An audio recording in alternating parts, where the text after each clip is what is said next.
Phone tapping కేసుపై Telangana high court కీలక వ్యాఖ్యలు చేసింది. ఈ కేసుపై విచారణ చేపట్టిన న్యాయస్థానం ఈ విషయంలో సంయమనం పాటించాలని ఆదేశించింది. జడ్జీలు వారి కుటుంబ సభ్యులు కూడా ట్యాపింగ్ కు గురయ్యారని మీడియాలో వార్తలు వస్తున్నాయని, అయితే అలాంటి ప్రచారాన్ని ఆపాలని కోర్టు సూచనలు చేసింది. ఈ కేసులో ఇప్పటికే ప్రతివాదులు కౌంటర్ దాఖలు చేశారని కోర్టు తెలిపింది. అందుకే ప్రస్తుతానికి ఎలాంటి ఆదేశాలు ఇవ్వాలనుకోవటం లేదంది.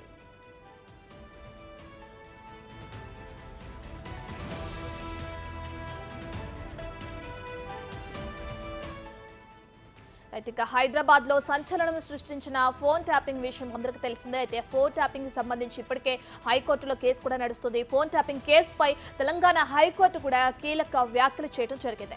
ఈ కేసుపై విచారణ చేపట్టిన న్యాయస్థానం ఈ విషయంలో సంయమనం పాటించాలని ఆదేశించడం జరిగింది. ఇక జడ్జీలు వారి కుటుంబ సభ్యులు కూడా ఈ ఫోన్ ట్యాపింగ్ కి గురయ్యారనే వార్తలు మీడియాలో వస్తున్న కారణంగా అలాంటి ప్రచారాన్ని కూడా ఆపాలని కోర్టు సూచనలు చేసింది. ఈ రోజు అయితే ఈ కేసులో ఇప్పటికే ప్రతివాదులు కౌంటర్ కూడా దాఖలు చేశారని కోర్టు తెలిపింది.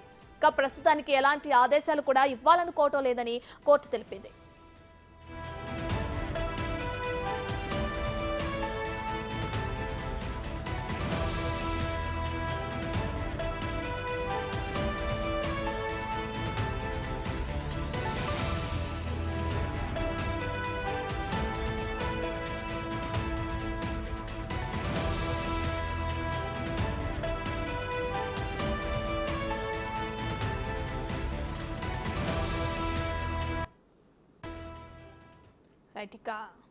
ఇదే విషయానికి సంబంధించి మరింత సమాచారాన్ని మా ప్రతినిధి సురేష్ ఫోన్ ఇన్ అందిస్తారు.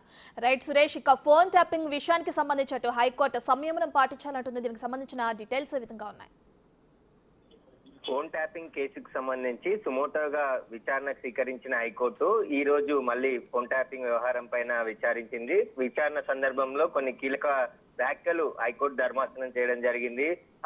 మీడియాలో గానీ ఇటు పత్రికల్లో గానీ జడ్జీల పేర్లు ఫోన్ నెంబర్లతో సహా ట్యాపింగ్ అయ్యాయి అంటూ ప్రచారం చేసి రాస్తున్నారు. అది కరెక్ట్ కాదు, అలాంటి పేర్లు రాయకూడదు అని చెప్పేసి కూడా సమయం పాటించాలని చెప్పేసి ప్రస్తావించింది. అయితే కొన్ని పత్రికల్లో జడ్జి పేరు, మొబైల్ నెంబరు వాటినన్నిటిని కూడా రాశారు కాబట్టి అలాంటివి ఇక మీద రాయకుండా ఉండాలి అని చెప్పేసి విచారణ కొనసాగుతుంది. కాబట్టి ప్రతివాదులు కౌంటర్ కూడా దాఖలు చేశారు కాబట్టి ఇంకా ఎలాంటి ఆదేశాలు మాత్రం ప్రస్తుతానికి ఇవ్వట్లేదు, విచారణ కొనసాగుతుందని చెప్పేసి కూడా హైకోర్టు చెప్పడం జరిగింది. ఇప్పటికే పోలీసులు ఆ కీలక దశలో విచారణ ఉంది, కొంతమంది కీలకమైన నిందితులు పరారీలో ఉన్నారని చెప్పేసి కూడా హైకోర్టుకు తెలపడం జరిగింది. దీనిపైనే ఈ రోజు హైకోర్టులో విచారణ చేసిన సందర్భంగా మీడియా కూడా బాధ్యతగా వ్యవహరించాలని మేము నమ్ముతున్నామని చెప్పేసి కూడా హైకోర్టు ప్రస్తావించింది.